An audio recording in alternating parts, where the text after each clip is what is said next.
Salut à tous et bienvenue pour une vidéo assez spéciale qui m'a été demandée par Computer Guy et qui fait partie des membres de ma chaîne YouTube. Pour rappel, si vous êtes membre, vous pouvez me demander n'importe quelle vidéo une fois par mois. Et vous avez tous les détails dans cette vidéo ici. Parlons maintenant des jeux Détective Conan et il y en a eu vraiment beaucoup, mais sur d'anciennes consoles surtout. Et pour les consoles les plus récentes, il n'y en a qu'une et on parlera aussi d'un jeu mobile. La liste est longue et je vais pas tous vous les citer un par un. Par contre, on va les regrouper dans un tableau avec l'année de sortie ainsi que la console ou la plateforme sur laquelle ils sont ou ont été disponibles, parce que l'un de ces jeux a été retiré malheureusement. Comme vous le voyez, non seulement il y a eu plusieurs jeux, mais en plus il y a même eu des crossovers avec Conan et Kindaichi. Et je sais que beaucoup dans la communauté, et moi aussi, on aimerait beaucoup des jeux en collaboration avec Phoenix Wright ou même le professeur Layton. En plus, ce sont deux personnages que l'auteur du manga a récemment dessinés dans son encyclopédie des détectives. Et en 2016, il y avait eu une espèce d'exposition en collaboration entre Détective Conan et Phoenix Wright, et si je me trompe pas, vers 2019, il y avait eu une rumeur pour un jeu également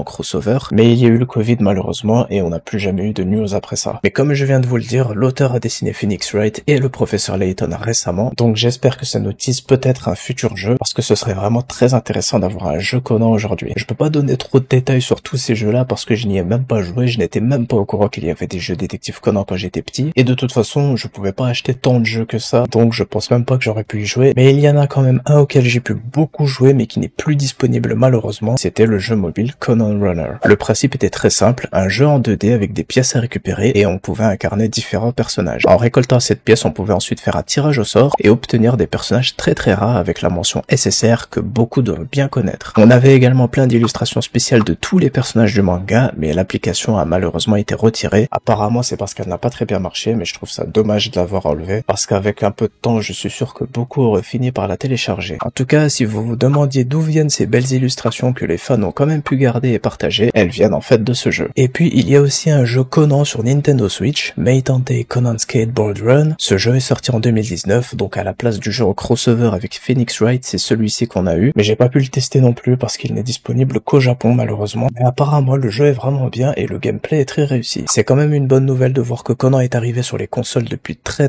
longtemps, de la Game Boy jusqu'à la Nintendo Switch, avec le dernier jeu console sorti en 2019. Donc c'était il y a pas très longtemps, mais il serait quand même temps de sortir un nouveau jeu maintenant. Peut-être avec l'approche des 30 ans de l'anime en 2026, il pourrait peut-être essayer de faire quelque chose pour ça. Mais il y a un jeu encore plus récent qui n'est pas disponible sur console mais qui est sorti l'année dernière, c'est le jeu de cartes à collectionner Détective Conan. Je connais pas du tout les règles du jeu, elles ont été expliquées uniquement en japonais sur la chaîne YouTube officielle et je comprends très peu le japonais donc je peux pas vous les expliquer. Mais j'imagine qu'il faut jouer en fonction des attributs de chaque personnage et de leurs points qui sont affichés sur la carte. Mais en dehors du jeu, ce qui m'intéresse le plus personnellement, c'est les illustrations qui sont vraiment très belles. Mais il y a aussi les cases du manga en couleur et les couleurs correspondent exactement à celles de l'auteur. Je sais pas si c'est lui qui fait les couleurs, mais j'aime beaucoup ces cartes aussi. On a quelques artistes pour les illustrations des cartes qui se sont dévoilés sur les réseaux sociaux, mais pour les cases du manga en couleur, on ne sait pas qui les fait. Peut-être qu'on le saura un jour. Et peut-être qu'il pourrait faire comme Yu-Gi-Oh et sortir ce jeu sur PC ou même sur mobile. Espérons que ça fonctionnera bien. Je sais qu'il y a plein de personnes qui aiment ces cartes pour les illustrations, ou bien pour le jeu, ou même pour les deux, donc ça pourrait les encourager à aller encore plus loin s'il y a encore plus de soutien. C'est déjà la fin de cette vidéo sur les jeux Conan. J'espère quand même qu'elle vous a plu, et j'espère aussi que tu as apprécié cette vidéo Computer Guy. C'était assez intéressant d'aller chercher quelques infos sur les jeux, même si j'ai pas pu en donner tant que ça au final, parce que les jeux sont sortis il y a très longtemps, et donc c'est assez difficile d'en savoir plus. Mais s'ils ont continué à en sortir pendant toutes les années précédentes, ça veut quand même dire qu'il y avait du succès et qu'il y avait quand même plein de fans qui les achetaient. Et je suis sûr qu'on attend tous avec énormément d'impatience tous les prochains jeux, en espérant qu'ils soient quand même au moins en train d'en préparer un. Bref, à bientôt pour de futures vidéos Conan. En attendant, prenez tout soin de vous et vive Détective Conan.